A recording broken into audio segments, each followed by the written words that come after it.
এটা উঠছে, যেগুলো তারের মাঝে ক্রাসিং হচ্ছে।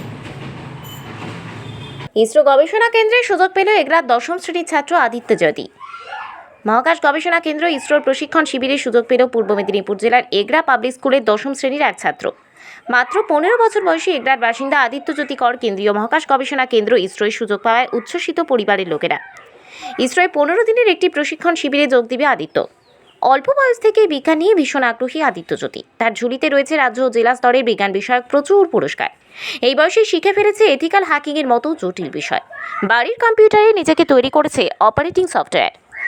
বড় হয়ে মহাকাশ বিজ্ঞান নিয়ে গবেষণা করার ইচ্ছে আদিত্য জ্যোতির। কম্পিউটার সায়েন্স নিয়েও ভীষণ আগ্রহী আদিত্য। অবসর সময়ে ক্রিকেট খেলতে পছন্দ করে আদিত্য, যদিও বাড়িতে রয়েছে বিজ্ঞান চর্চার পরিবেশ। বাবা কনককান্তি কর পেশায় বিজ্ঞানের স্কুল শিক্ষক, ফলে বাড়িতেও রয়েছে বিজ্ঞান চর্চার পরিবেশ। দিদিও বিজ্ঞান নিয়ে গবেষণা করছে।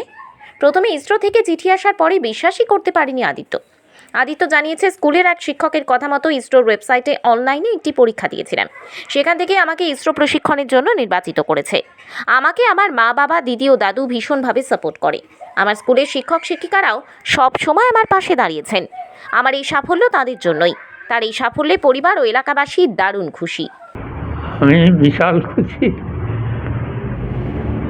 আপনার কাছে নাকি কি আবদার করতো? কোনো রকম আবদার করে? আবদার তো করেই, বাচ্চা ছেলে আবদার তো করবেই নানা রকম। পড়াশোনা কেমন, কতটা করতো, কত টাইম করতো? পড়াশোনাও বেশিক্ষণ করে না, ও বড় জোর এই সময় আপনার কাছে বসতো, দাদুকে বলতো আমাকে একটু পড়াটা দেখিয়ে দাও, এইভাবে সে তার প্রয়োজনে আমি বা কতটা, আমি তো আর্টসের লোক, আমি তো এগরা কলেজেই ছিলাম। আপনি জানেন আপনার যে নাতি, তিনি কিন্তু বিশ্ব জয় করতেও চলেছে। তার কপালে যদি থাকে, ঈশ্বর যদি সহায় হন, করবে। এই সাফল্যে আপনি তাহলে খুশি? অবশ্যই খুশি। আপনার নাম? আমার নাম জ্যোতিরিন্দ্র কর। আপনার ছেলে ইসরোর মতো একটা জায়গায় সুযোগ পেয়েছে, এই সাফল্যকে কিভাবে ভাবছেন, কি চোখে দেখছেন? অবশ্যই খুব গর্ববোধ করছি। এরকম একটি জায়গায় যেতে পারা গৌরবের বিষয়। আমার আরও ভালো লাগবে যদি পরবর্তী সময়ে সে বেসিক সায়েন্স নিয়ে পড়াশোনা করে, গবেষণা করে এবং দেশের মানুষের কাজে লাগবে এমন কাজ যদি করে। ছেলে কতক্ষণ পড়াশোনা করতো? সারাদিনে খুব বেশিক্ষণ নয়, 8 থেকে 10 ঘন্টার মধ্যেই ওর পড়াশুনো সব রকম মিশিয়ে।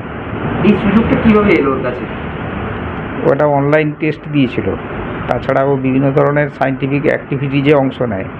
তাতে যে ওয়েটেজগুলো পেয়েছে, সায়েন্স অলিম্পিয়াডে মেডেল পেয়েছিল, তার ওয়েটেজ, ক্লাসের পার্সেন্টেজ, সব কিছু মিলিয়েই ওই সাফল্য পেয়েছে। ছেলে আগামী দিনে কী নিয়ে পড়াশোনা করবে, কী ভাবছেন আপনারা? আমার ভাবনা ও বেসিক সায়েন্স নিয়ে পড়াশোনা করুক।